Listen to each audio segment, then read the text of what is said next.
외치고 오늘 수업 시작하도록 하겠습니다. 시작! 구약 성경을 쉽게 한눈에 보는 캐스켓. 자, 우리 지금 이제 TV로 지금 영상으로 성경 공부하시는 분 중에 안 따라하신 분 계셔가지고 지금 두 분이 계셨어요. 자, 오른손을 불끈 쥐고 지금 다 보고 있습니다. 시작! 구약 성경을 한눈에 다시 한번 시작. 구약 성경을 쉽게 한눈에 보는 캐스켓. 해찬이 좋았어요. 너무너무 잘했어요. 자, 이제 복습을 한번 해보겠습니다. 우리 6개 구약 성경을 구성하고 있는 6개의 큰 사건. 첫 번째 뭐죠? 창조. 영어로는요 크리에이션. 기간은요 알 수 없습니다. 네, 알 수 없습니다. 그 천지창조에 대한 이제 수수께끼가 안 풀려서, 근데 그 이후에는 족보가 쭉 있었기 때문에 우리가 그 모든 역사와 연도를 우리가 파악할 수 있겠죠. 자, 그러면 두 번째는 뭐죠? 아브라함 시대. 영어로는요 에이브라함. 네, 그냥 혀 굴리면 됩니다. 아브라함 시대. 연도는요 기원전 여기 뭐 이게 눈 아픈데 보지 말고 머릿속에 있어야 됩니다. 기원전 2100년부터 1450년. 그래서 1450. 전화번호 패드로 저는 외웠거든요. 1450. 자, 그래서 이제 하나님이 아브라함 시대가 두 번째 큰 사건이 있었고요. 아브라함에게를 통하여 약속하신 그 모든 약속들을 지금 이루어가고 계시고요. 세 번째 시대는 뭐죠? 사이나이. 신의 시대죠. 신의 산이 영어로 마운틴 사이나이예요. 그 발음의 차이가 있어요. 그래서 신의 시대. 그 신의 시대 기간은요 기원전 1450년부터 날로 새롭죠. 놀라운 지혜를 가지고 있습니다. 자, 1050년이죠. 1050. 저는 2080 그 치약 있잖아요. 그래서 그거 좀 생각했어요. 그래서 1050. 자, 그래서 이제 왕정기 시대에 들어갑니다. 왕정기 시대는요 킹즈. 왕정기 시대는 1050년에서 586년. 586년. 우리 박종임님 반갑습니다. 네. 그리고 우리 유튜브 통해서 우리 성경 공부하시는 분들 답을 알고 계시거든요. 서둘러 올려주시면 제가 축하해 드리도록 하겠습니다. 자, 왕정기 시대는 기원전 1050년에서 586년. 여기에 대해서 조금 더 깊이 들어갈까요? 통일왕국 시대와 분열왕국 시대가 있습니다. 통일왕국 시대는 사울, 다윗, 솔로몬 세 명의 왕이었고요. 하나님은 하나의 혈통을 원하셨지만 이 솔로몬이 시작은 심히 창대하였으나 나중이 완전 초라해져 가지고 나라가 둘로 쪼개져 버려요. 그래서 남북이 갈라지는 역사가 일어나요. 자, 그래서 통일왕국 시대는 1050년부터 몇 년? 930년. 여기 있어요. 여기 써 있어요. 여기. 눈을 크게 뜨시면 보이고, 안 보인다 앞에 앉으시면 됩니다. 그래서 강사님 침이 튀기는 자리가 그래서금 자리예요. 글씨가 다 보이거든요. 그래서 주전 1050년에서 586년 사울, 다윗, 솔로몬. 그렇게 해서 이제 세 명의 왕들이 있었고요. 그리고 솔로몬까지 하나님이 솔로몬에게 경고했어요. 너 이런 식으로 하면 너 나라가 쪼개지고 그럴지 몰라도 네 아버지 봐가지고 내가 좀 봐준다, 이렇게 생각을 했지만 솔로몬이 정신을 못 차리고 부인이 1000명이었어요. 놀라운 친구예요. 그래서 아무튼 솔로몬이 나라가 갈라져요. 그래서 이제 북쪽과 남쪽이 갈라져서 북이스라엘은 930년부터 몇 년까지? 날로 새롭죠. 722년. 여기 써있다니까요. 여기 930년 722년. 자, 남유다는요 930년부터 586년. 북쪽 이스라엘은 어떠한 제국에 의해서 멸망했습니까? 아수르, 아시리아 제국에 의해서 멸망했고요. 그 아수르 제국의 수도가 어디예요? 유명한 데예요. 요나가 갔던데 니누웨예요. 니누웨가 아수르의 수도예요. 그러니까 이 나라를 멸망하고 막 제국을 만들어서 정복하려는 그 나쁜 것들은 하나님이 심판을 하셔야 옳다고 생각했기 때문에, 그렇기 때문에 더 가기 싫었던 거예요. 아무튼 아수르 제국에서 722년에 멸망을 하고, 그 아수르 제국이 남유다까지 침투해 왔을 때 남유다도 원래 망했어야 됐거든요. 근데 어떠한 뛰어난 왕이 기도를 열심히 해서 그것을 이겨요. 그 아수르 제국의 공격을 이겨요. 누구죠? 맞아요. 정답이에요. 틀림없어요. 여러분들 그 사람 생각하고 있는 거 맞아요. 남유다에 기도하면 딱 한 명 떠오르죠. 히스기야. 바로 히스기야 때 쳐들어왔어요. 히스기야가 기도해서 이겨버려요. 그래서 남유다의 역사가 이어지게 돼요. 하지만 그들이 끊임없이 계속 죄악을 짓고 우상숭배하고 막 이게 막 음욕을 막 음행하고 그래가지고 결국 하나님이 도저히 안 되겠다 해서 바벨론 제국에 의해서 남유다가 쫄딱 망해요. 그게 586년입니다. 자, 그리고 이는 뭐죠? 게스켓의 포로 시대, 영어로는 exile이라는 단어예요. 포로. 예, 그래서 이제 포로 시대는 기원전 586년에서 539년. 예, 그 저는 539를 369 그래서 539 이렇게 외웠어요. 예, 그렇게 해서 아무튼 586, 586에서 539. 자, 마지막으로 그 포로 시대 기간 가운데 하나님께서 성전을 재건하게 하십니다. 그래서 마지막 그 성전 재건 시대 템플, 그래서 성전이 재건되고 이제 구약 시대의 역사는 그치게 되는데요. 그 마지막 성전 재건 시대가 기원전 539년에서 430년. 네, 마지막 시대입니다. 자, 그러면 이제 본격적으로 이제 우리 지난주까지 우리 창세기에 대해서 그러니까 창세기 아니죠. 창조 시대에 대해서 나눠 보았으니까 이제 아브라함 시대 복습을 가도록 하겠습니다. 자, 이제 그 창조의 역사, 하나님의 그 놀라우신 계획은 이제 아브라함 시대로 이어지게 됩니다. 자, 아브라함 시대에 우리가 꼭 기억해야 될 인물 3명이 있습니다. 그 3명은 누구일까요? 아브라함과 이삭과 야곱입니다. 예, 표 위에 써 있습니다. 다 써 있습니다. 예. 자, 그래서 이제 아브라함, 이삭, 야곱 그 출생에 대한 이야기들은 여러분들이 너무너무 다 잘 알고 계셔서 우리가 넘어가도록 할게요. 자, 기원전 2100년에서 1450년을 우리는 아브라함 시대로 정하고 있는데요. 자, 하나님께서요 아브라함을 우르에서 불러내십니다. 그때 나이가 몇 살이었죠? 72세에 부르시고 우르를 떠나는 나이가 75세입니다. 그리고 우르라는 곳은 어떠한 도시였냐면요, 달신을 섬기는 곳이에요. 달신. 그리고 아브라함의 아버지 이름이 뭐죠? 데라. 직업이 뭐죠? 우상들 막 조각신 같은 거 만들어서 판매하는 그러한 데라였죠. 그래서 아브라함이 그 지금 이전에 대해서 하나님이 부르시기 전에 신앙생활을 어떻게 했는지에 대해서는 우리가 알 수는 없어요. 하지만 그냥 성경에는 없지만 전해지는 이야기에 따르면 아브라함이 어려서부터 그 우리가 그 종교와 참신에 대한 그런 고민들을 했다는 전설적인 이야기는 옛날에 이거 공부할 때 나누어 드렸으니까요. 인터넷 어딘가에 자료가 다 있습니다. 그래서 여러분 한번 그때 들으시면 되게 재밌어요. 그래서 아무튼 하나님이 하나님의 뜻과 계획을 가지고 하나님이 택하셨던 그 아브라함을 불러내십니다. 야, 너의 본토 친척 아버지의 집을 떠나 내가 너에게 보여줄 땅으로 가라. 내가 너를 통하여 많은 민족을 이루겠고 막 그러면서 축복의 말씀을 하세요. 자, 그래서 우리가 기억해야 될 건 하나님께서 그를 부르실 때의 나이가 75세예요. 자, 제가 60이 넘어가지고 이제 다 끝났다고 생각하지 마십시오. 아브라함은 75세까지 기록이 하나도 없어요. 75세쯤 딱 되어서 이제 아들 좀 낳아볼까 하고 75세에 부르고요, 약속하시고 100세 아들을 줬다는 사실을 우리 권사님들 꼭 기억하시기 바랍니다. 원래 이럴 때 아멘 막 나와야 되는 거 아닙니까? 이미 늦은 때가 아닙니다. 지금이 가장 빠를 때고요. 우리 아브라함 다시 한번 꼭 별표. 하나님께서 부르실 때 아브라함의 나이는 몇 세였다? 75세. 그러니까 이제부터 시작입니다. 뭐 아브라함만 그랬습니까? 모세는 어땠나요? 모세 창창하게 40대는 광야로 보내시고 80 되어서부터 쓰신 거 기억하시고, 이제 우리의 세대는 120살까지 이제 세대니까 너무 많아요? 그래도 아무튼 그래도 많이 남았으니까 하나님 꼭 기억하시고, 하나님께서 능력 주시고 힘 주시고 지혜 주시면 우리가 다 할 수 있습니다. 그러니까 못한다는 여태까지 한국 교회가 심어주었던 저 은퇴 건사 무슨 그런 소리 하지 마시고 성경대로 돌아가자고요. 은퇴가 어디 있습니까? 주님 보실 때까지. 아멘. 100살에 자녀를 낳는 놀라운 기적이 일어나길 소망하면서, 자, 또 한 가지 이제 아브라함 시대 중요한 사건은요, 문제는 이제 아브라함에게만 있었던 게 아니라 아내 사라도 마찬가지죠.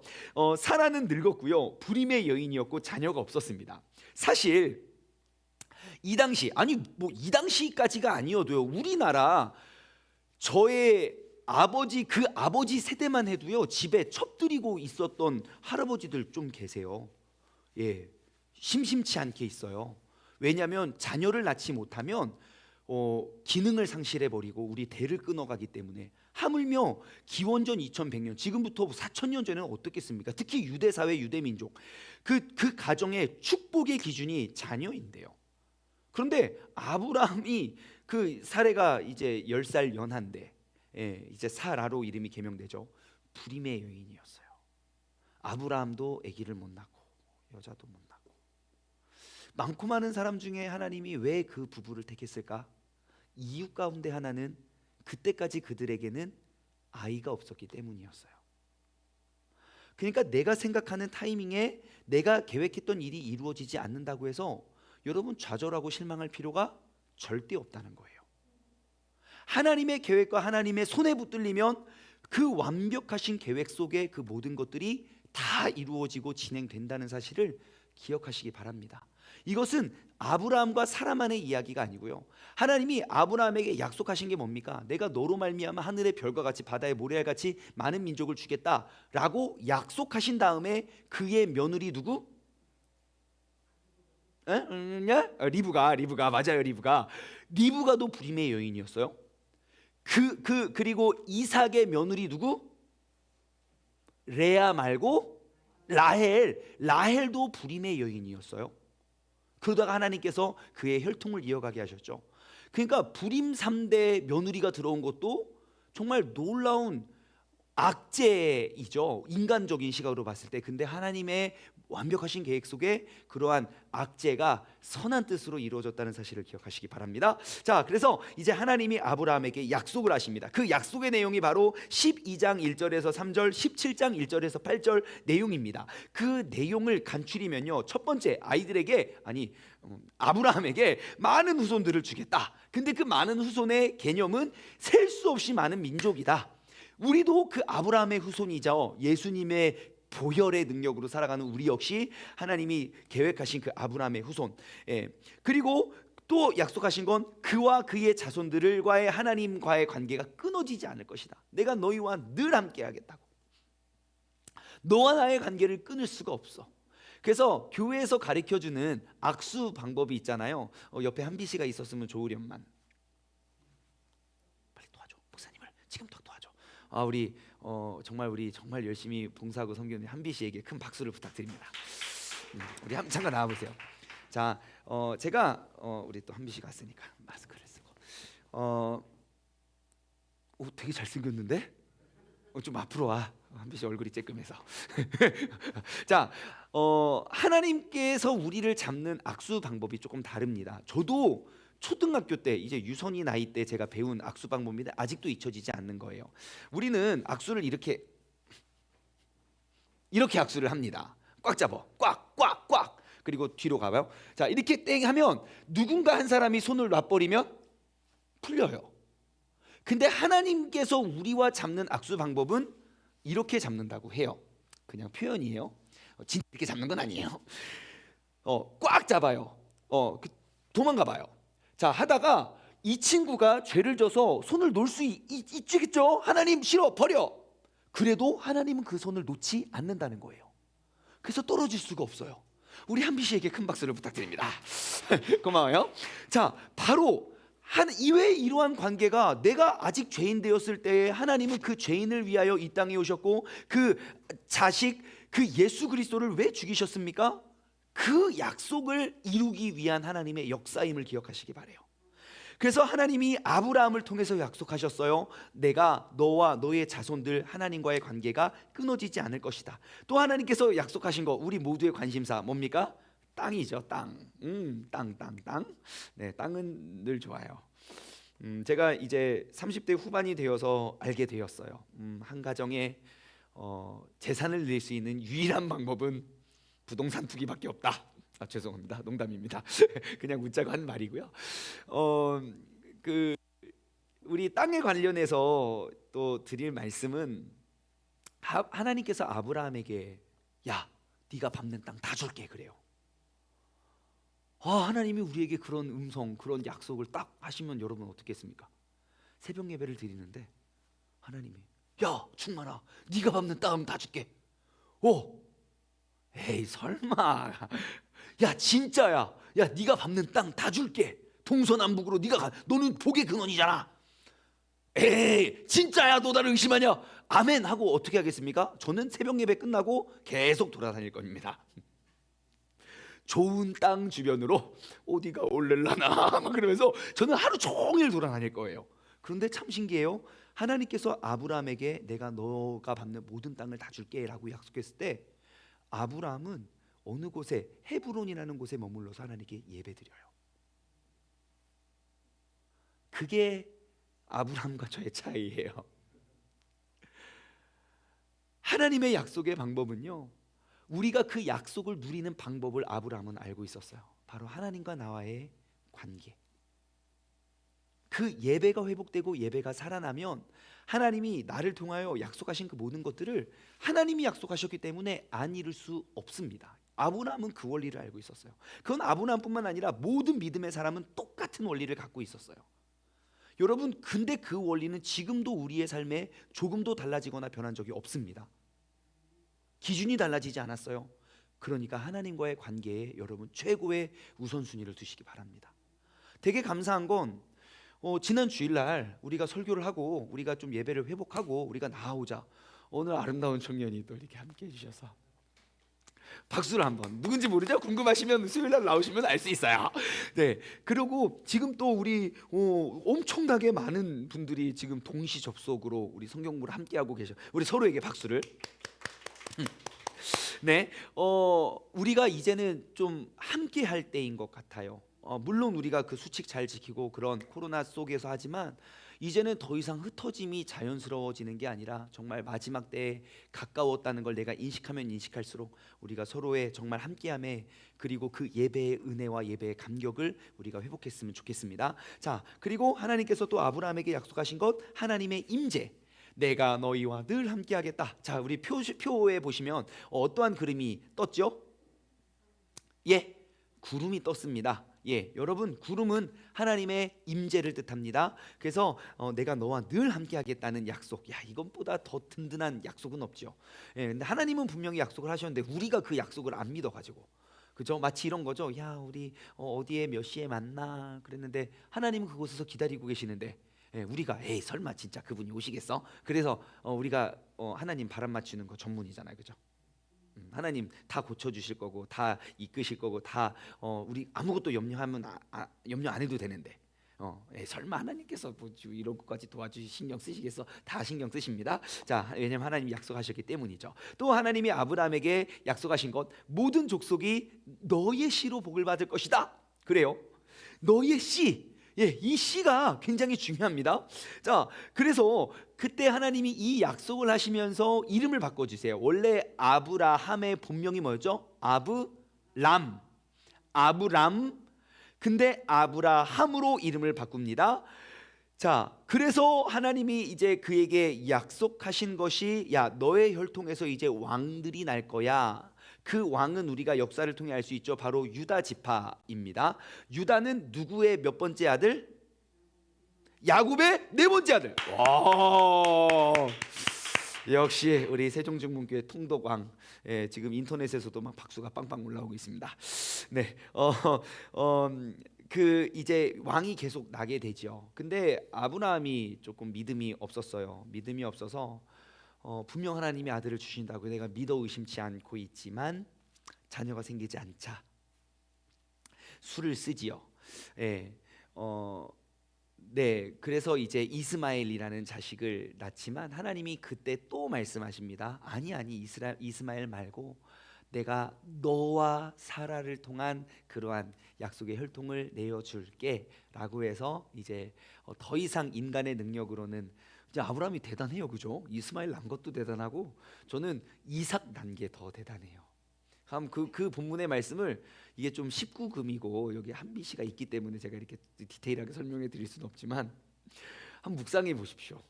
하나님이 참고로 이삭은 성령으로 잉태한 아기가 아닙니다.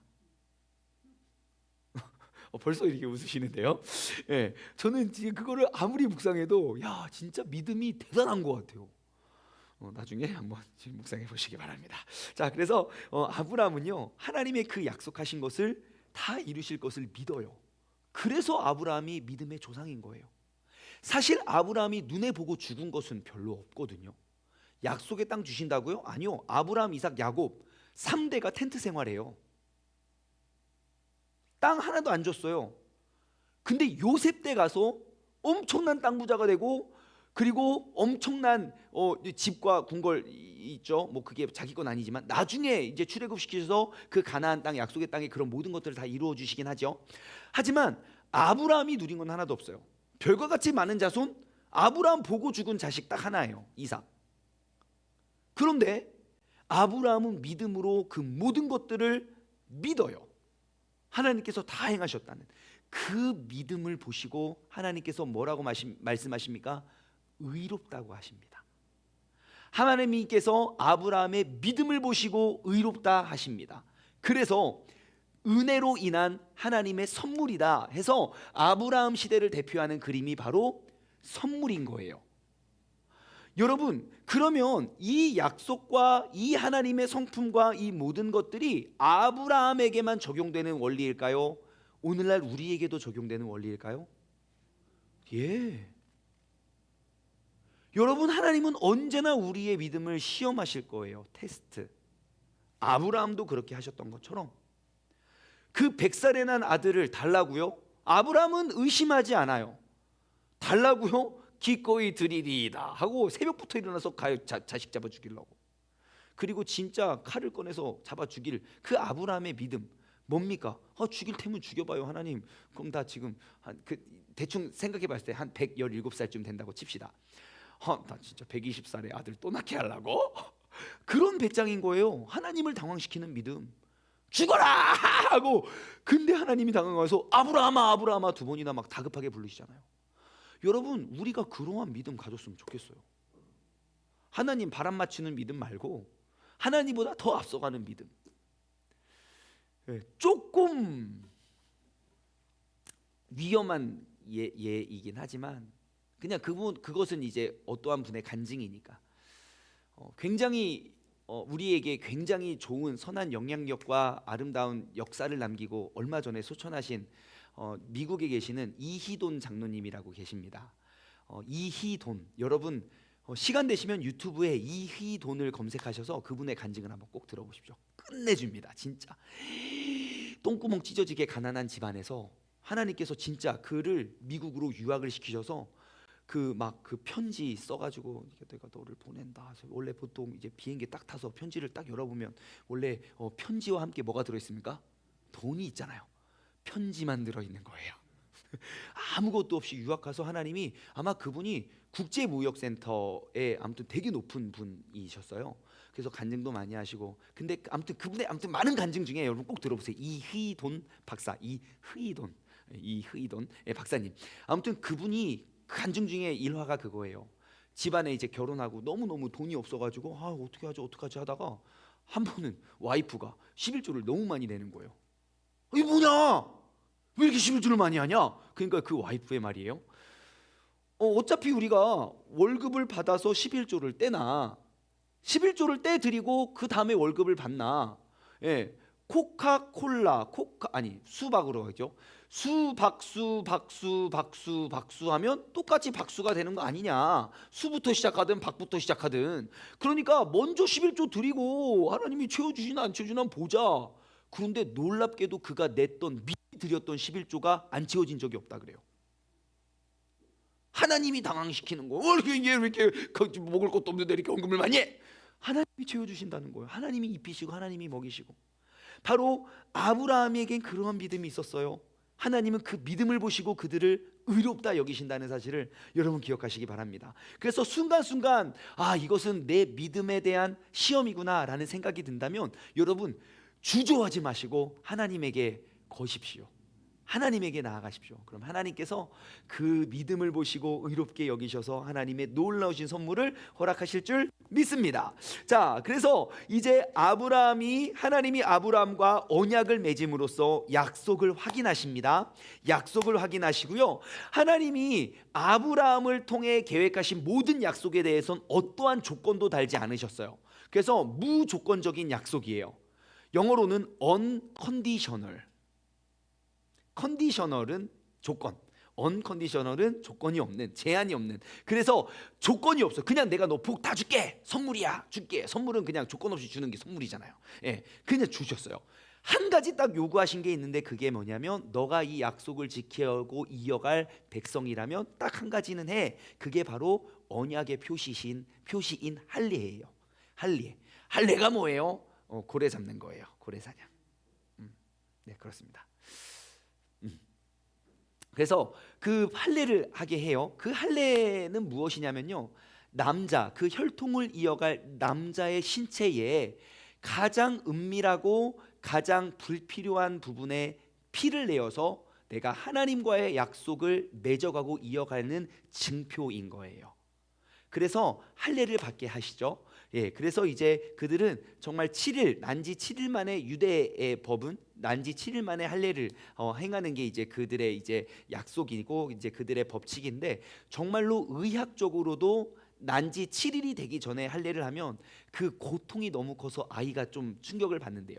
근데 7일 되던 때에 할례를 하면 정말 살도 가장 부드럽고 고통도 기억도 못하고 근데 우리는 다 커서, 예, 요즘은 뭐 어떤지 모르겠네. 요즘은 진짜 모르겠는데 저 때만 해도, 예, 초등학교 4학년, 5학년, 6학년 때 되게 많이 했어요. 그래서 이제 종이컵을 하나씩 이렇게, 예, 그죠? 근데 요즘에 왜 이렇게 걸어다니는데 한 명도 없지? 기억나시는 것 같아요. 그죠? 아시는 분은 알아요. 30년 전으로 돌아가면 기억이 생생하네요. 그 옛날에는 있었어요. 중학교 때 이렇게 하는 적이 있는데 요즘에 그런 애들 한 명도 못 봤네. 옛날에 진짜 다 코 찔찔 흘리고 다녔는데 요즘에는 또 그거 코 흘리고 다니는 애들도 많지 않고, 아무튼 놀랍습니다. 자, 아무튼 왜 할례를 받으라고 했다는 거. 자, 그래서 아브라함은요, 하나님의 말씀을 순종하는 그런 마음으로 이삭을 믿음으로 바치죠. 예. 아브라함에게는요 바로 그러한 신앙과 그러한 믿음이 있었어요. 하나님이 이삭을 죽이시거든 그 죽인 아이를 살릴 수 있다는 믿음. 만약에 이 아이를 하나님이 데려가신다면 또 다른 아이를 주실 수 있을 거라는 믿음. 그래서 조금도 주저하지 않고 하나님이 그를 시험하실 때 그가 달려나서 하나님을 당황시켜서 하나님이 그에게 더욱더 큰 복을 안 잊을 수 없는 사람이죠. 여러분, 지금도 마찬가지입니다. 우리의 삶의 순간순간 왜 어려움이 닥칠까요? 우리의 믿음을 시험하기 위함입니다. 여러분, 그러한 시험에서 꼭 통과하시길 바랍니다. 그래서 하나님은 그 장소에서 양을 예비해 놓으셨죠. 예, 그 양이 언제부터 거기에 있었을까? 이것에 대해서 또 많은 신학자들이 연구를 많이 하고 있습니다. 아브라함이 산에 올라갔을 때 그 양이 거기에 계속해서 기다리고 머리에 뿔이 걸려서 기다리고 있었다. 아니면 이삭을 묶어서 눕힐 때 그때 이제 등장을 해서 거기에 있었다. 아니면 잡아서 죽이려고 하는데 원래 있었는데 그때 발견했다. 뭐 여러 가지 이게 저기가 있는데 정확한 거는 그 양이 있었다는 거죠. 언제 있었는지는 별로 중요한 건 아닙니다. 그래서 하나님께서 이미 예비해 놓으신 양이 있었다는 거예요. 그를 통해서 우리는 알 수 있어요. 이거는 테스트였구나. 우리도 마찬가지입니다. 우리가 믿음으로 나아가면요 반드시 그곳엔 이게 아니면 하나님께서 더 좋은 것들을 예비해 놓으셨다는 사실을 꼭 기억하시기 바래요. 자, 그래서 하나님이 이제 아브라함에게 주신 이제 상속자들, 그 상속자들, 약속의 상속자들이 있었다는 거예요. 그 약속의 상속자는 무엇입니까? 아브라함의 첫 번째 소생 이스마엘. 근데 하나님은 이스마엘이 날 때도 그가 아니라고 이야기합니다. 창세기 18장과 21장의 내용입니다. 그래서 이제 너를 통하여 사라를 통하여 그 아들을 주겠다 해서 이제 아들 이삭을 주시고, 그리고 이게 왜 중요하냐면요, 아브라함의 첫째 그 장자의 특권, 장자의 축복이잖아요. 장자와 차자가 있으면요, 유대법으로는 장자가 차자보다 2배 혹은 3배의 유산을 상속받게 되어 있어요. 그게 이제 그들의 전통이에요. 근데 하나님께서 참 신기한 건 장자 이스마엘이 아니라 차자 이삭을 통해서 일하시고요. 그리고 이삭도 마찬가지예요. 야곱이 형인데 동생 에서가 더 적이고요. 그리고 가인과 아벨도 그렇죠. 가인이 있고 아벨인데 아벨이 더 좀 착한 사람이었고요. 그러면 이제 모든 둘째 아이들은 역시 이렇게 하실 수 있겠지만 하나님은 첫째도 사랑하시고 둘째도 사랑하시고 셋째도 사랑하십니다. 예, 똑같이 사랑하십니다. 그런데 이제 우리가 그것을 통해서 이삭의 맏아들 에서가 아니라 선택에 따라서 하나님이 선택한 그 사람을 통해서 사용하시고요. 아니 그렇게 따지면 다윗은 꼬레비 막내인데 사용하시고, 요셉도 밑에서 두 번째인데 하나님이 사용하시고, 하나님이 예정하시고 택하신 사람에 의해서 하나님의 역사는 이루어지고 지금도 진행되고 있다. 그러면 우리가 알 수 있는 건 무엇입니까? 우리의 삶에 적용을 해보면 오늘 이 시간 이 저녁에 이곳에서 함께 이렇게 예배를 드리고 있다. 이것은 무엇을 의미합니까? 우리를 통한 하나님의 놀라운 계획이 예비되어 있다는 것이죠. 그러니까 우리의 믿음과 신앙은요, 나 안에서 아멘 하고 끝나는 게 아니에요. 하나님 나를 보내주소서. 내가 어디로 가면 됩니까? 나를 사용하소서.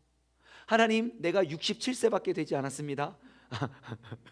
앞으로 한 30년 남았는데, 하나님 사라 언니는 90의 아기도 됐는데 하나님 나에게 놀라운 축복을 허락해 주세요. 아멘 하면서 우리가 나아가야 된다는 거예요.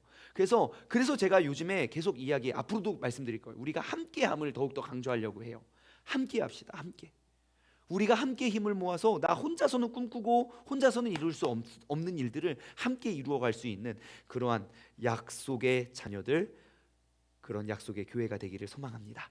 자, 계속 넘어갈게요. 하나님이 아브라함과 맺은 언약을 이삭과 야곱 그리고 이스라엘과 또 이제 세우십니다. 자, 야곱을 이제 이스라엘이라고 이름을 개명을 하지요.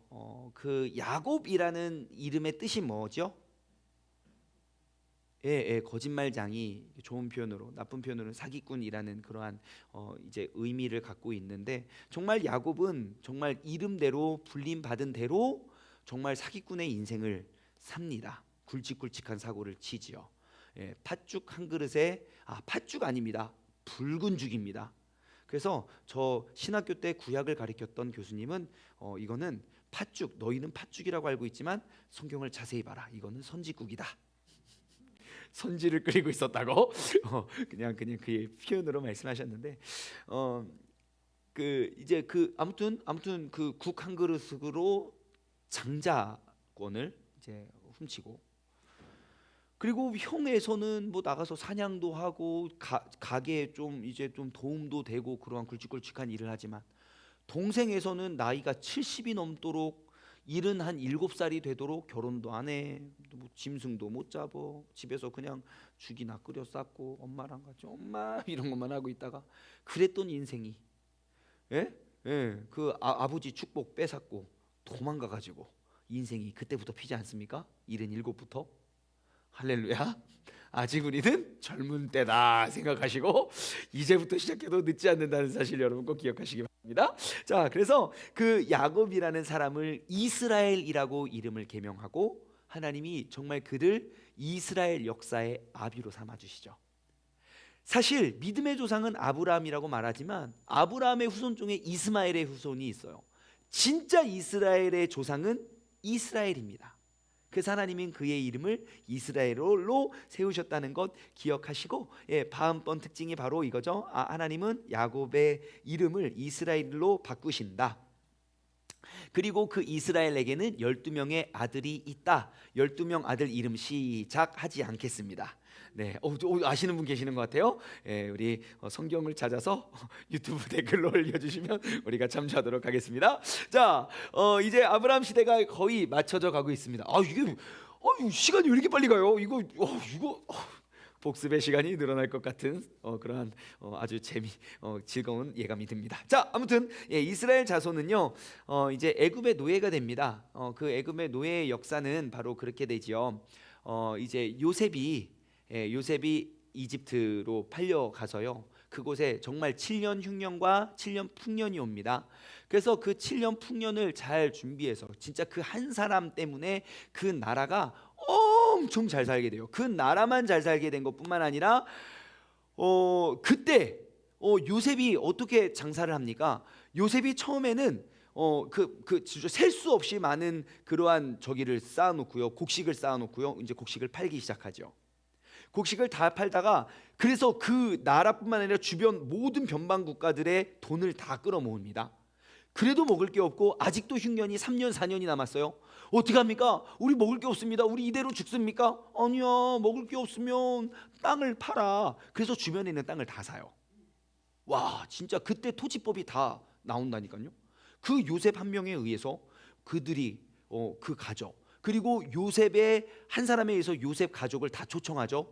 이것을 초청 이민이다라고 해서 아메리칸 드림을 꿈꾸고 초청 이민을 해서 그곳에서부터 아주 잘 살죠. 그래서 이제 하지만 그들이 이방에서 온 이방 사람인 거예요. 그래서 이제 그 요셉의 후손들에게 그 왕위를 물려줄 수는 없으니까요. 그곳에 이제 애굽의 노예가 시작되게 됩니다. 하지만 하나님은요, 아브라함과 이삭과 야곱 그들에게 맺은 그 언약을 기억하십니다. 여러분, 우리는 하나님과의 약속을 잊을 때가 있고 분명 하나님께서 우리에게 뭐 사명을 허락하셨든 우리에게 약속하셨든 뭐 그러한 은혜가 있을 거예요. 근데 우리는 그것을 잊고 살아갈 때가 참 많지만 하나님은 우리를 향하신 그 하나님의 뜻과 계획과 약속은 어느 누구도 깨트릴 수가 없습니다. 430년이라는 기간이 걸렸습니다. 너무너무 오랜 기간이기 때문에 이거 하나님이 다 잊으신 거 아니야 라고 이야기할 수 있지만 아니요, 하나님은 그 약속을 기억하시고 그 맞는 때에 맞는 사람을 택하여 하나님의 약속을 이어가십니다. 그것이 바로 그 약속의 이야기는 신의 시대로 넘어갑니다. 신의 시대로 넘어가기 전에 우리 잠깐 휴식을 취하고 기지개를 한번 쭉 펴고, 오늘은 진짜 아무도 이게 안 조시고 조는 척도 안 하시고 너무너무 좋네요. 기지개를 그래도 한번 쫙 펴고, 우리 그 가운데 또 우리 김승기 지사님도 오셨고 우리 박종임님 반갑습니다. 누군지 제가 잘 몰라가지고 네, 여성지 지사님도 오셨고 네, 아멘. 기지개 다 피셨습니까? 할렐루야입니까? 자, 그러면 이제 그 이야기를 신의 시대로 우리가 넘어가서 또 계속 살펴보도록 하겠습니다. 자, 신의 시대로, 신의 시대 기간이 몇 년이었죠? 기원전 1450년에서 1050년. 아니 벌써 포기하시기엔 일러요? 아직 우리의 삶이 30년 40년 남았다니까요. 뭐 그거 몰라도 60년 잘 살았는데, 아니요, 그러지 마십시오. 무슨 소리예요? 야곱도 77부터 시작했다니까요. 아브라함은 75세 때 하나님 부르셨고, 할렐루야.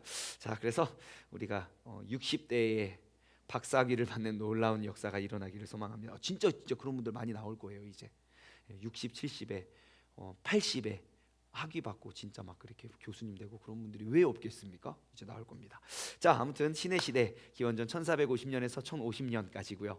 자, 하나님이요 그 이제 약속을 기억하시고 하나님이 택하여 부르신 사람은 바로 모세입니다.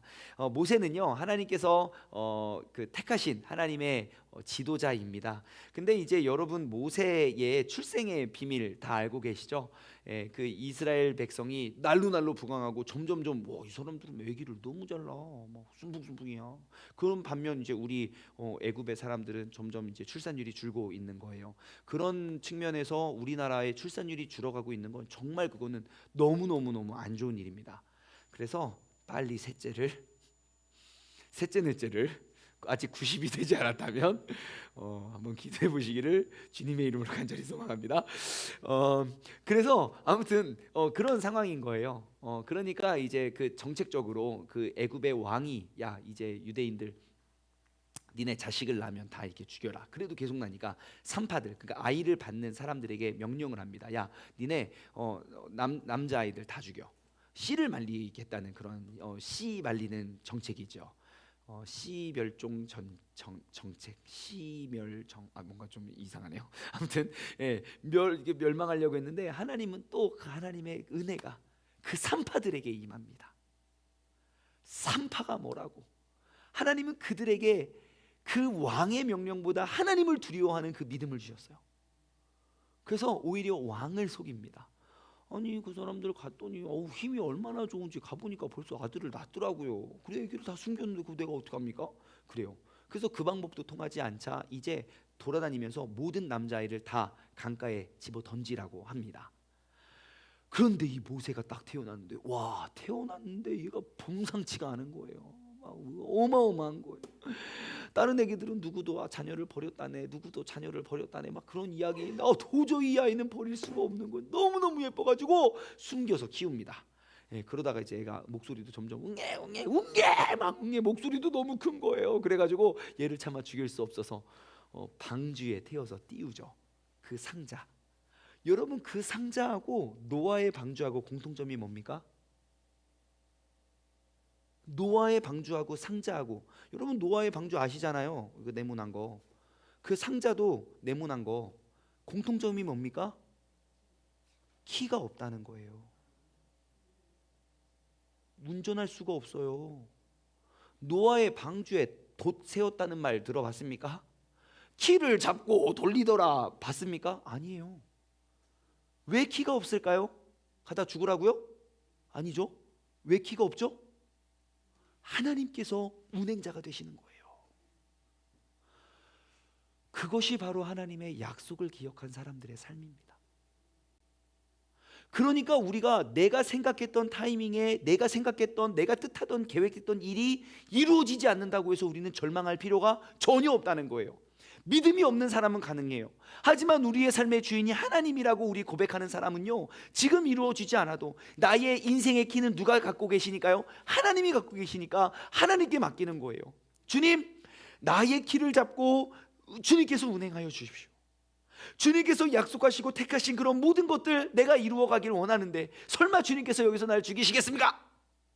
주님! 하면서 주님을 당황시키실 수 있는 믿음의 사람 되시기를 바래요. 그래서 그것을 띄워요. 하필 그 타이밍에 그 애굽의 왕의 딸이, 얘들아 샤워하러, 오늘 좀 야한 이야기가 많이 나오네요. 샤워하러 가자. 그래가지고 노천탕이죠, 노천탕. 자연, 노천탕에서 목욕을 첨벙첨벙 하는데, 세상에 그런데 관심도 없는 사람이 저거 뭐냐 그래서 갖고 와서 보니까 까꿍 애기가 또 거기서 애기가 울고 있었어요. 배고파서 그렇겠죠. 와와 우니까 어머 너무 불쌍해. 무슨 애완동물 기르듯이 이거 어떻게 우리가 데려가서 키우자. 그래가지고 그 유기된 아이를 왕궁에서 키우죠. 하나님 참 신기하죠. 그 아이에게 이제 젖을 먹여야 되는데, 그 젖을, 왜냐면 아기들은 2시간에 한 번씩 밥을 먹이고, 조금 큰 아이도 밥을 잘 먹여야 되는데, 뭐 그때 뭐 지금이야 뭐 분유가 종류별로 있기 때문에 분유를 먹이는데 그때 뭐가 있겠습니까? 그래서 이제 우유 나는 이제 사람을 구했는데, 세상에 거기서 누가 취직이 됩니까? 모세의 엄마가 취직이 돼요. 모세의 엄마의 취직 사건이 왜 중요한지 아십니까? 그 어린 아이 때부터 민족성을 심어줬어요.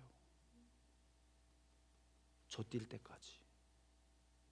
우리 젖먹이 엄마들은 아이를 안고 뭘 해야 되는지 아시겠습니까? 꼭 누구 들으라고 하는 말 같지만 아닙니다. 아닙니다. 모두에게 하는 말입니다. 뭘 해야 되냐면요, 그 민족성, 하나님의 약속, 하나님의 택하신 우리의 조상 아브라함을 통해서 하나님이 약속하신 것, 여러분 아브라함에게 약속하신 게 뭐라고요? 알지도 못하니 우리가 심어줄 수 있나? 그래서 우리가 성경을 봐고 성경을 암송하고 성경을 알아야 돼요. 그래야 그 하나님의 말씀을 심겨주죠. 다시 복습할까요? 아니죠. 다 아실 줄 믿어요. 그것들을 다 심어준 거예요. 그러니까 그 아이가 40년을 왕궁에서 살아도 그가 애굽의 편에 서지 않고 이스라엘 편에 서는 거예요. 그 엄마가 모세야 하면서 그 아이에게 그러한 민족성을 심어주죠. 그래서 이제 모세가 이제 자라납니다.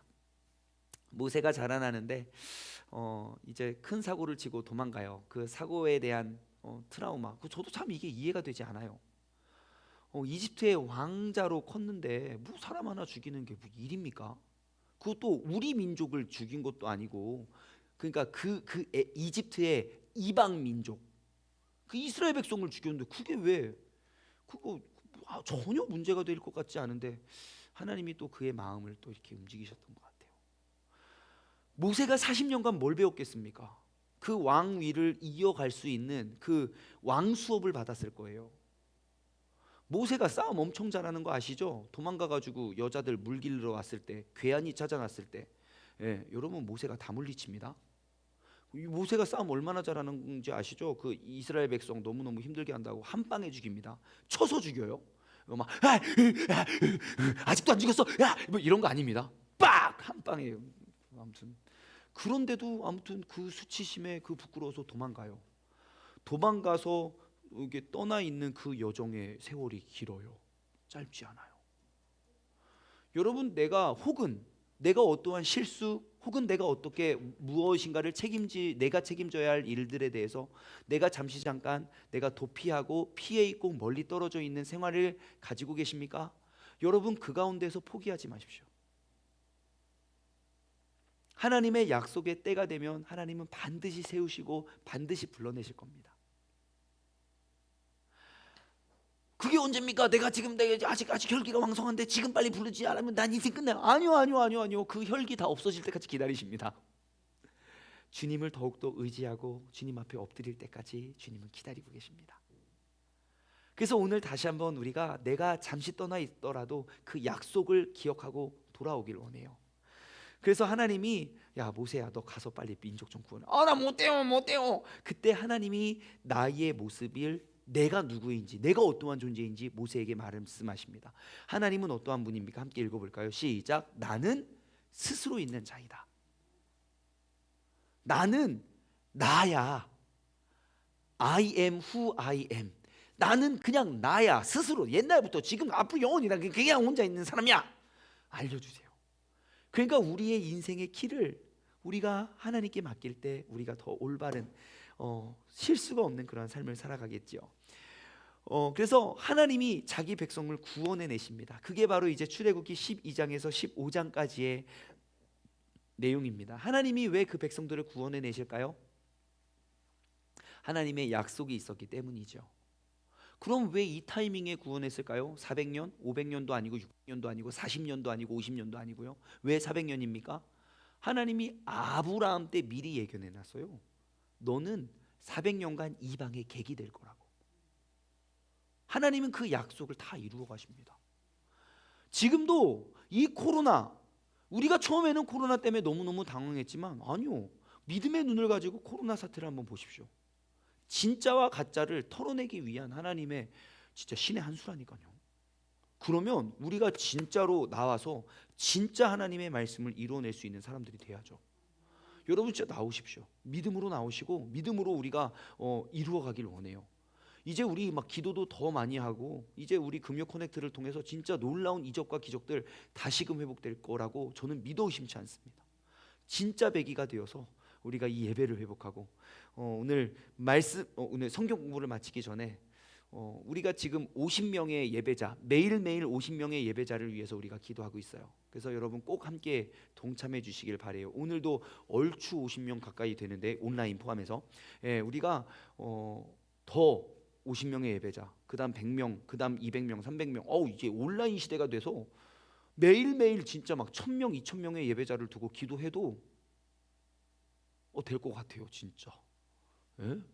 진짜 그 하나님의 신의 안수라니까요, 진짜. 이 쬐끄만 지하교회에서 지금 이런 것들을 꿈꾸게 되는 거는 제가 이제 지금도 이제 어느 서울의 큰 교회에서 부흥회를 하는데 저도 이제 가서 이제 봤죠. 은혜 받으러 갔더니 뭐 3,000명, 4,000명 막 예배 드리던데요. 근데 저 화면 보니까요 똑같아요. 저랑 똑같아요. 카메라에 그 목사님 한 분 딱 계시고 사람들 몇 명 없던데요. 그래도 3,000명, 4,000명, 막 10,000명, 20,000명 막 들어가던데요. 다를 게 없더라고요. 그래서 우리가 진짜 이 진짜들, 그 약속을 기억하는 그 진짜들이 모여서 하나님께서 행하시고 우리 교회와 또 나를 통하여 이루시고자 하시는 그 크고 놀라운 비밀들을 우리가 믿고 나아가 정말 이 도시에 죽어가는 영혼들을 살리고 정말 포기한 인생들을 회복시킬 수 있는 그러한 도피성의 사명을 감당할 수 있는 교회, 정말 믿는 신자들이 오기 편한 것보다 정말 불신자들 누구라도 편하게 와서 하나님을 만날 수 있는 불신자들을 위한 교회, 우리가 그러한 교회를 꿈꾸며 우리가 나아가기를 주님의 이름으로 소망합니다. 기도하겠습니다. 하나님 아버지 감사합니다. 오늘 우리가 함께 나눴던 구약의 역사를 우리가 다시 한번 돌아보면서 다시 한번 우리의 마음속에 하나님께서 행하셨고 또 하나님께서 계획하시고 반드시 이루시는 그 아버지 하나님의 능력을 돌아보게 하여 주심에 감사를 드립니다. 아버지 하나님, 우리의 삶이 막혔고 나는 나의 실수와 나의 잘못에 의해서 나는 멀리 떠났다 생각이 들 수 있지만 하나님의 약속과 계획은 단 하나도 미끄러지거나 이루어지지 않은 것이 없음을 우리는 역사를 통해 돌아봅니다. 하나님, 모세가 40년 동안 잘 배워서 이제 40년 동안 귀하게 쓰임 받았어야 할 그 타이밍에 잘 배우기만 하고 하나도 못 써먹고 그는 광야 생활을 시작했고 그곳에서 말 더듬이가 되고 대인기피증이 와서 사람들 앞에 서지도 못하고 말도 잘 전달하지 못하는 그 할아버지가 되었을 때 하나님은 그를 택하여 80에 부르셔서 120까지 정말 인류 역사에 누구도 행하지 못했던 그 놀라운 역사를 이루셨던 것처럼 아버지 하나님, 내가 지금 잠시 떠나 있고 잠시 멀어졌다 할지라도 그 약속을 붙잡고 우리가 나아온다면, 그 약속을 붙잡고 우리가 나아왔을 때 주님께서 행하실 놀라운 기적들을 우리가 바라보게 하여 주시옵소서. 하나님 아버지, 우리 세종중문교회가 믿음의 눈을 떠서 더욱더 힘차게 나아가길 소망합니다. 서로서로를 우리가 눈치 보며 나아가는 것이 아니라 모인 이들이, 믿는 이들이 더욱더 그 하나님의 약속을 붙잡고 우리가 나아가서 정말 주님의 크고 놀라우신 뜻 이루며 나아갈 수 있는 복된 믿음의 자녀 되게 하여 주옵소서. 감사드리오며 이 모든 말씀 살아계신 예수 그리스도의 이름으로 기도드리옵나이다. 아멘. 주기도문 하겠습니다. 하늘에 계신 우리 아버지여, 이름이 거룩히 여김을 받으시오며 나라에 임하옵시며 뜻이 하늘에서 이루어진 것 같이 땅에서도 이루어지리이다. 오늘날 우리에게 일용할 양식을 주옵시고 우리가 우리에게 죄 지은 자를 사하여 준 것 같이 우리 죄를 사하여 주옵시고 우리를 시험에 들게 하지 마옵시며 다만 악에서 구하옵소서. 나라와 권세와 영광이 아버지께 영원히 싸움나이다. 아멘, 아멘, 아멘. 우리 다음 주 수요일 7시 반 함께 하시고, 오늘 영상을 통해서 보시는 분 우리 교회 구경 오셔도 아주 좋습니다. 아주 안전한 곳이고, 또 영상을 통해 보시는 분 숙제가 있습니다. 다음 주에 한 명 전도해서 우리 다음 주 이 시간에는 50명이 함께 우리가 같이 성경 공부했으면 좋겠습니다. 수고하셨습니다.